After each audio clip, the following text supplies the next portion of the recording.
সকলকে নতুন ভিডিওতে স্বাগত জানাই। আজ আমরা কথা বলবো এমন একটি বিশেষ মুভি নিয়ে যার নাম মুফাসা দ্য লায়ন কিং। আর এটি দ্য লায়ন কিং সিরিজের নতুন একটি অধ্যায়। এই গল্পে সিম্বার বাবা মুফাসার জীবনে দারুণ কিছু মুহূর্ত তুলে ধরা হয়েছে, আর তাই সহজ ভাষায় গল্পটি শেয়ার করবো যেন আপনি আরাম করে উপভোগ করতে পারেন। ভালো লাগলে ভিডিওটি অবশ্যই লাইক করবেন এবং আপনার মতামত দিবেন। আর যারা সাবস্ক্রাইব করেননি তারা এখনই করুন, কেননা আপনারা অধিকাংশ ভিডিও দেখেন কিন্তু চ্যানেল সাবস্ক্রাইব করেন না। বেল আইকন চাপতে ভুলবেন না যাতে নতুন ভিডিও আপডেট পান। চলুন মুভির গল্পে ঢুকে পড়ি। মুভিটি শুরু হয় প্রাইড রকের মনোরম বন থেকে। এটি এমন একটি বন যাকে পশুদের স্বর্গ বলা হয়। এখানে আমরা সিম্বার শাসন দেখতে পাই, যেখানে তার স্ত্রী নালা এবং তার কন্যা কিয়ারার সাথে বসবাস করছে। একদিন সিম্বা বুঝতে পারে নালা বিপদে পড়েছে। সে তৎক্ষণাৎ কিয়ারাকে গুহায় রেখে নালাকে খুঁজতে বেরিয়ে যায়। কিয়ারা ভয় পেলেও সিম্বা তাকে সাহস যোগায়। সেই সময় টিমন ও পুম্বা তাদের সুরক্ষার জন্য সেখানে থাকে। গভীর রাতে প্রবল বৃষ্টি শুরু হয়, যা প্রথমবার দেখে কিয়ারা ভয় পায়। ঠিক তখনই রাফিকি এসে তাকে সান্ত্বনা দেয় এবং বলে, তোমার মধ্যেও সাহসী সিংহের রক্ত প্রবাহিত হচ্ছে। এরপর রাফিকি তাকে মুফাসার একটি গল্প শোনায়। গল্পটি শুরু হয় মুফাসার ছোটবেলার দিন থেকে, যখন তার বাবা মা আহাদি এবং উরু তাকে এক দূরবর্তী সবুজ বন মালেলেতে যাওয়ার স্বপ্ন দেখায়। এই জায়গাটির নামই মালেলে। একদিন প্রবল বৃষ্টি এবং বন্যায় মুফাসা তার জন্মস্থানের বাইরে অনেকটি সিংহের রাজ্যে ভেসে যায়। সেই রাজ্যে শুরু হয় মুফাসার নতুন জীবন যাত্রা। একসময় মুফাসার চেতনা ফিরে আসে। সে দেখে যে সে খালের একটি গাছের ডালে ঝুলছে। খাল থেকে কিছুটা দূরেই মাটিতে আরেকটি সিংহ দাঁড়িয়ে আছে, যার বয়স মুফাসার সমান। সিংহ শাবকটি নিজেকে টাকা নামে পরিচয় দেয় এবং মুফাসাকে সাবধান করে বলে, তাড়াতাড়ি এখান থেকে বের হয়ে আসো, এই জলে কুমির আছে, তারা তোমাকে খেয়ে ফেলবে।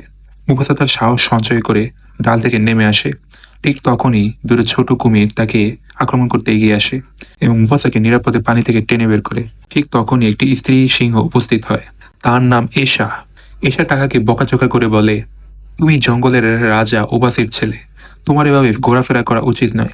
এশা মুফাসার গল্প শুনে তাকে করুণা করে এবং তাকে রাজা ওবাসির কাছে নিয়ে যায়। অচেনা সিংহ দেখে অস্বস্তি বোধ করে, কিন্তু এশা মুফাসার দুঃখের কথা জানালে সেই তাকে পরিবারের জায়গা দেয়। তবে শর্ত ছিল মুফাসাকে টাকার সাথে দৌড়ে জিততে হবে। প্রতিযোগিতা শুরু হয়, কিন্তু মুফাসা ক্লান্ত থাকায় ধীরে দৌড়ায়। টাকা ইচ্ছে করে ধীরে চলে, কেননা সে চায় মুফাসা তার বন্ধু হোক এবং এই রাজ্যে থেকে যাক। মুফাসা দৌড়ে জয়ী হয় এবং পরিবারে জায়গা পায়। এবার মুফাসা ও টাকা একে অপরকে খুব ভালো বন্ধু হয়ে যায়। তারা একসঙ্গে শিকার করতে যায়, যেখানে একদিন তার একটি সাদা সিংহের দল দেখে। সাদা সিংহেরা খুবই বড় এবং ভয়ঙ্কর ছিল। এসে মুফাসাকে লুকিয়ে থাকতে বলে, কিন্তু মুফাসা সাহস করে তাদের মুখোমুখি হয়। টাকা প্রথমে ভয় পেয়ে ঝোপে লুকায়, কিন্তু মুফাসার সাহস দেখে সে সাহস নিয়ে যোগ দেয়। মুফাসা এবং টাকার যৌথ প্রচেষ্টায় সাদা সিংহরা পালিয়ে যায়। মুফাসা তাদের একজনকে পরাস্ত করে এবং এই ঘটনা প্রমাণ করে তার অসাধারণ সাহসিকতা এবং শক্তি। এসে আহত হয়, তবে মুফাসা তাকে নিরাপদে ফিরিয়ে আনে। এভাবে মুফাসা টাকার পরিবারে তার নিজের জায়গা করে নেয় আর সাহসী এক সিংহ হিসেবে নিজে প্রতিষ্ঠিত করে। তার তিনজন বাড়ি ফিরে আসে। ওখানে ওবাসি তাদের দিকে তাকিয়ে জিজ্ঞেস করে, তোমাদের কি হয়েছে, এত দেরিতে ফিরলে কেন? এসব পুরো ঘটনা ওবাসিকে জানায় এবং সবকিছু শোনার পর ওবাসি মুফাসাকে ধন্যবাদ জানায়। তিনি বলে, তুমি না থাকলে এশা আজ বেঁচে ফিরতো না, তুমি আমাদের পরিবারের জন্য আশীর্বাদ। তবে মুফাসা তার চিন্তার প্রকাশ করে এবং বলে যে সাদা সিংহের সঙ্গে লড়েছি, কিন্তু তারা আবার প্রতিশোধ নিতে ফিরে আসবে। উপস্থিত হন তার একটি গুপ্তচর সিংহকে সাদা সিংহের খবর আনতে পাঠায়। সিংহটি ফিরে এসে জানায় সাদা সিংহের রাজা কিরোস খবর পেয়েছে তার ছেলের মৃত্যুর জন্য দায়ী মুফাসা। এখন সে তার সমস্ত বাহিনী নিয়ে এখানে এসে মুফাসা ও টাকাকে হত্যা করবে। এই খবর শুনে সবার মধ্যে আতঙ্ক ছড়িয়ে পড়ে। ওবাসি মুফাসা এবং টাকাকে বলে, তোমাদের এখান থেকে পালিয়ে যেতে হবে। পাহাড়ের ওপারে যে জায়গা আছে সেটাকে প্রাণীদের স্বর্গ বলা হয়, ওখানে পৌঁছালে তোমরা নিরাপদে থাকবে। মুফাসা ও টাকা প্রথমে যেতে অস্বীকার করে, কিন্তু এশা ও ওবাসির অনুরোধে তারা রাজি হয়। পরদিন সকালে কিরোস ও তার বাহিনী এসে উপস্থিত হয়। কিরোস মুফাসা ও টাকাকে দাবি করে, কিন্তু ওবাসি শক্তভাবে বলে, তোমার এখানে আসার নিয়ম বিরুদ্ধ, তুমি অন্যের অঞ্চলে এভাবে প্রবেশ করতে পারো না। কিরোস হুঙ্কার দিয়ে বলে, আমার ছেলে হত্যার প্রতিশোধ আমি নেব। এই ওবাসি এবং তার দল প্রতিরোধের চেষ্টা করলেও কিরোস তাদের উপর হামলা চালায়। অন্যদিকে মুফাসা ও টাকা পাহাড় পেরিয়ে পালাতে থাকে। পিছন থেকে পাখিদের শব্দ শুনে মুফাসা বুঝতে পারে কিরোসের লোকেরা তাদের তাড়া করছে। পালানোর সময় তার একটি বড় জলপ্রপাতের সামনে আসে। কোনো উপায় না দেখে তারা জলপ্রপাতে ঝাঁপ দেয়।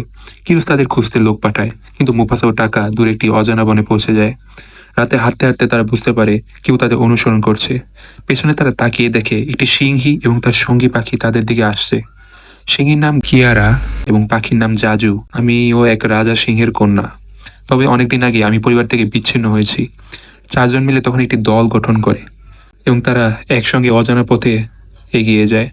পথে তারা একটি বড় গাছ দেখে। গাছের উপর বসে থাকা বানরগুলো ক্রমাগত হইচই করছিল। তাদের চেহারা অন্য বানরদের থেকে আলাদা ছিল এবং এর কিছু বিশেষ ক্ষমতাও ছিল। একদিন বানরগুলোর মধ্যে একটি বানর বিচ্ছিন্ন হয়ে যায়। তার নাম হলো রাফিকি, যা তার বিচক্ষণতার জন্য বিখ্যাত। রাফিকি তার দল ছেড়ে একা একা বনে ঘুরতে থাকে। একদিন হাঁটতে হাঁটতে মুফাসা ও তার দল রাফিকির সঙ্গে দেখা করে। রাফিকি তাদের দেখে তাদের সঙ্গে যোগ দেয় এবং তার জ্ঞান ও ক্ষমতা দিয়ে পথ চলায় সহায়তা করে। রাফিকি বলে, তোমরা সঠিক পথেই আছো, তবে সামনে অনেক বিপদ অপেক্ষা করছে। এরপর তারা একসঙ্গে পথ চলতে শুরু করে। একদিন ভোরের আলোয় টাকা মুফাসার কাছে এসে বলে, ভাই, আমি সারাবির প্রেমে পড়েছি, তাকে কিভাবে প্রস্তাব দেবো সেটাই বুঝতে পারছি না। মুফাসা এসে বলে, তোমার মন যা চায় তাই করো। সারাবি সরল এবং সৎ ভালোবাসার মানুষ, তবে তুমি তাকে বলতে পারো তার শরীর থেকে মিষ্টি ফুলের গন্ধ আসে। কেননা মুফাসার ছিল অন্যদের চেয়ে তীক্ষ্ণ ঘ্রাণ শক্তি। টাকা মুফাসার কথা মতো সারাবির কাছে গিয়ে বলে, তোমার শরীরে ফুলের মিষ্টি ঘ্রাণ রয়েছে, এটা কি আমার কল্পনা নাকি তোমার কোনো বৈশিষ্ট্য? সারাবি তার কথায় মুগ্ধ হয়। তারা দুজন কথোপকথন শুরু করে এবং ধীরে ধীরে ঘনিষ্ঠ হয়ে ওঠে। অন্যদিকে তারা লক্ষ্য করে কিরোস এবং তার সেনাবাহিনী তাদের অনুসরণ করছে। এ সময় জাজু একটি পরিকল্পনা বের করে। সে সামনে একটি হাতির দলকে ভয় দেখায়, ফলে তারা উল্টোপাল্টা ছুটতে শুরু করে। হঠাৎ কিয়ারা একটি হাতির সাথে ধাক্কা লেগে পড়ে যায়। এ সময় মুফাসা এসে তাকে বাঁচিয়ে নেয়। অন্যদিকে তারা লক্ষ্য করে কিরোস এবং তার সেনাবাহিনী তাদের অনুসরণ করছে। রাফিকি দলের জন্য পরিকল্পনা করে। সে বলে, পাহাড়ের উপর তুষারপাত করালে তাদের পদচিহ্ন হারিয়ে যাবে এবং কিরোস আমাদের পথ খুঁজে পাবে না। জাজু উড়ে গিয়ে তুষারপাত ঘটায় এবং কিরোসের দল বিভ্রান্ত হয়ে যায়। তারা নিরাপদে পাহাড়ের চূড়ান্তে পৌঁছায়। সেখানে সারাবি মুফাসাকে ধন্যবাদ জানায়। তুমি আমাকে রক্ষা করেছো মুফাসা, তুমি আমাকে রক্ষা করেছো মুফাসা, তোমার কাছে আমি চিরকাল কৃতজ্ঞ। মুফাসা স্বীকার করে, তোমার নিরাপত্তা আমার কাছে সবচেয়ে গুরুত্বপূর্ণ। এভাবে তাদের সম্পর্ক আরো গভীর হয়। তবে টাকা মনে মনে মুফাসার প্রতি ক্ষোভ জমাতে থাকে। সে ভাবে, মুফাসা আমার ভালোবাসা কেড়ে নিচ্ছে, আমি এর প্রতিশোধ নেব। রাত গভীর হতে থাকে আর টাকার মন অশান্ত হয়। পাহাড়ের চূড়া থেকে নিচে নেমে হাঁটছিল দলটি। এই সময় টাকা নিজের মধ্যে এক অদ্ভুত ভাবনা নিয়ে কিরোসের সাথে দেখা করতে যায়। সে কিরোসকে বলে, আমি তোমার দলে যোগ দিতে চাই। মুফাসা আমার শত্রু, আমি চাই তাকে শেষ করতে। কিরোস তাকে বিশ্বাস করে এবং তাকে তার দলে নেয়। এরপর তারা পরিকল্পনা করে মুফাসাকে ফাঁদে ফেলার। টাকা চুপচাপ মুফাসার দিকে ফিরে আসে এবং তাকে বলে, আমি শিকারে গিয়েছিলাম কিন্তু কিছুই পাইনি, চলো আমরা যাত্রা শুরু করি। তারা মালেলে নামে এক সবুজ সুন্দর বনভূমিতে পৌঁছায়। বনের প্রাণীরা মুফাসাকে স্বাগত জানায়। তারা মুফাসাকে সতর্ক করে, কিরোস তোমাদের পিছু নিয়েছে, তোমরা এখানে থাকলে বিপদে পড়বে, তোমরা এখানে থাকলে বিপদ হবে। কিন্তু মুফাসা আত্মবিশ্বাসের সাথে বলে, কিরোস এখানে আসতে পারবে না, আমরা সতর্ক থাকবো। ঠিক তখনই তারা পায়ের শব্দ শুনতে পায় এবং পিছনে ফিরে দেখে কিরোস ও তার দল সেখানে পৌঁছে গেছে। কিরোস মুফাসাকে বলে, তোমাকে শেষ করার জন্য এখানে এসেছি এবং তোমার প্রিয় বন্ধু টাকাই আমাকে সাহায্য করেছে। মুফাসা হতভম্ব হয়, কিন্তু কিরোস তার উপর আক্রমণ করে। তাদের মধ্যে তীব্র লড়াই শুরু হয়। টাকা দূর থেকে সব দেখে, কিন্তু তার মনে পড়ে তার মা বলেছিল, সাহসের পরিচয় দিতে কখনো ভয় পেও না। এই কথা মনে করে টাকা সিদ্ধান্ত নেয় মুফাসার পাশে দাঁড়ানোর।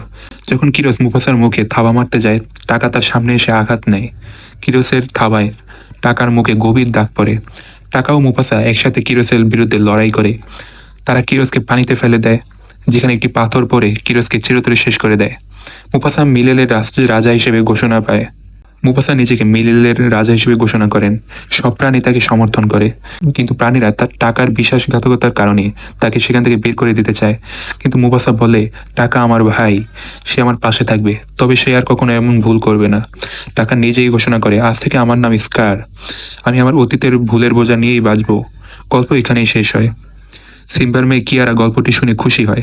সিম্বা ও নালা এসে তাকে বলে, এটি আমাদের পরিবারের ইতিহাস, এতে সাহস ও একতার শিক্ষা রয়েছে। বন্ধুরা, এই ছিল সিংহ রাজার নতুন গল্প। গল্পটি ভালো লাগলে লাইক ও শেয়ার করুন এবং সাবস্ক্রাইব করতেও ভুলবেন না। আমাদের চ্যানেলে আরও গল্প রয়েছে।